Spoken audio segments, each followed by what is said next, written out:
So we're out here tweaking the GX200 Honda and putting an ARC adjustable billet flywheel on here, and I've advanced the timing to 4 degrees, and I just put this thing on. And a little fun fact for anyone thinking about getting one of these is your starter cup, which looks like that, you know, your pull cover. Actually this is for a clone, but you know, whatever.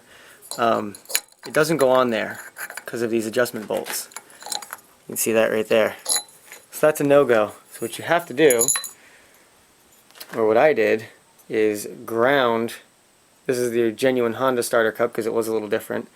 I ground holes all through the starter cup so it would fit. So yeah, just a heads up on that for anyone thinking about buying one of these adjustable billet flywheels. I think they were made for people planning on using one of those handheld electric starter units, but whatever, we're going for it. So here's the Racing Mower go-kart as of right now. You guys saw the billet flywheel going on there, and that is on there now. I got the pull cord back all in place. I got the new handle on the new engine. Got the air filter on there, which I test fitted with the seat because it was very close, and it is still very close, but I think it'll work. Up next, I think we're going to install the torque converter, get that all in place, and then basically I can start putting guards back on and run the chain and get some of that stuff squared away, put the exhaust on. Yeah, and this will probably start to look like something after a short amount of time here. So unfortunately this is not going to work right now. As it turns out, the threading that I originally had on the Honda clone motor to bolt this backing plate up to the engine on the clone motor was a different thread pattern. You can see them right next to each other. You'll see what I mean. But yeah, so now I gotta run to the store and get more bolts. So I'm not gonna be able to do that tonight because it's a little too late. So I'll have to put that on hold for the night, and I guess just concentrate on some other stuff. So I just stepped out of the shop for a little while to go pick up my hood. Just got this back from the sandblaster, and they did a pretty good job on it. As you can see, you know, it's now a one-piece hood. It used to be two-piece. You can see my weld kind of right here, which I need to clean up. They did the inside real well, or at least good enough to you know, be painted black and kind of hidden. Not a real big deal on the big side, on the inside.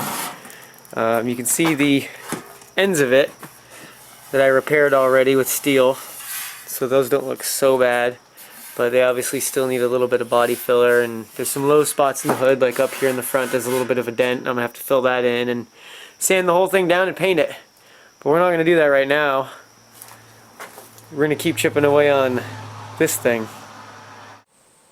Alright, so it's day 2. I had to quit working early last night because I did not have the bolts for the torque converter. So I kind of ran out of stuff to put together without those bolts. A lot of things come after that torque converter is in place.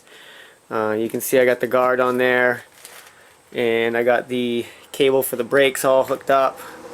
But I went to the hardware store, got my bolts, got some other odds and ends of parts, little screws and nuts and stuff for different areas, various things I need. I also got a quart of oil, and I got this. This is actually a fuel filter, but I got a neat little idea I'm going to try out with this thing. Actually, we'll probably do that first. But yeah, time to get back to work. So I've done a few things on here. I got the throttle kind of figured out, I think. I got the top plate in place, and I got this little adapter on here that the throttle cable hooks into and hooks up to this arm. And you can see it works the throttle on the carburetor, and that's hooked up with the governor linkage or something from the old clone motor. This is also the spring from the governor from the clone motor, so it's got a good spring return on it. The valve cover breather, I've got a hose running off that and around, and actually that is where this filter is going to come into play. Since I'm not going to run this back into the intake, I've basically got to let it breathe somehow. So we're going to modify this fuel filter and kind of make a filter breather for this thing. So there's the valve cover breather hooked up to the end of the hose, and the way I basically modified this thing to work was, you saw the fuel filter. Well, I basically just cut the top off and then pulled the filter off of the filter housing assembly, and then I cut the base of the filter assembly off, the big disc, got that out of the way, and then I filed it down so it was kind of smooth. And now I'll probably use a little bit of glue, but this thing basically just sticks right back onto the hose. As you can see, it's two pieces. Like I said, I might glue this right here and, you know, just pop it back on there, but you know, that's to be determined. I'll just leave it alone for now, and if it actually blows off, which I don't think it will because it's a pretty tight fit, you know, maybe I will actually epoxy it on there or something. But now we're going to move on to the torque converter and getting that installed, because everything else off the back of this go-kart essentially can't go in until that torque converter is in. So we're moving along. We get the chain in, we get the sprocket lined up, we get the idler sprocket lined up, and we get the spring hooked up. Everything seems to clear, just barely. You can see where this gouge is right here out of the aluminum. That was before, when I had this thing mounted. I wasn't really paying attention to, well, I don't know if it wasn't that I wasn't paying attention, or if maybe the engine happened to move, if it twisted a little bit under the torque.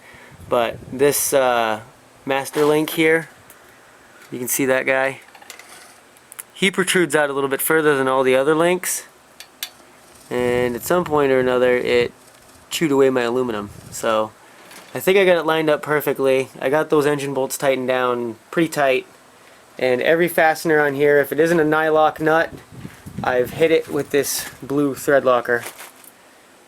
Get the new belt on here. Make sure to put these belts on the right way if it's a 30 series. They are flat on one side, or almost flat on one side, and then, you know, they have a V on the other kind of thing. So, you know, there's a specific side. Yeah. Gonna put some shiny stuff on now, and then the exhaust. Boy, I'm liking all this shiny stuff. That's like a mirror, that diamond plate.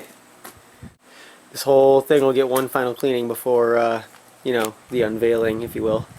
Exhaust is on. That tip sticks out just a perfect amount. Yeah, I'm really liking the way this is turning out so far. Alright, so I got the dash plate reinstalled. It's all wired up, ready to go. Now I think I'm going to go through and actually polish things with Never Dull, like the aluminum hubs on the rear and on the front, and the pull cord handle thing, and this dash plate's got to get repolished, as well as the other pieces over here. These all need to get repolished once again, and the rims, which are sitting over there.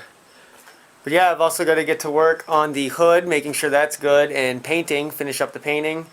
And well, you guys probably won't see this thing again till it's all together and on its first drive. So we'll be looking forward to that. I might do a startup video here in the next couple days, just, you know, when I get it running.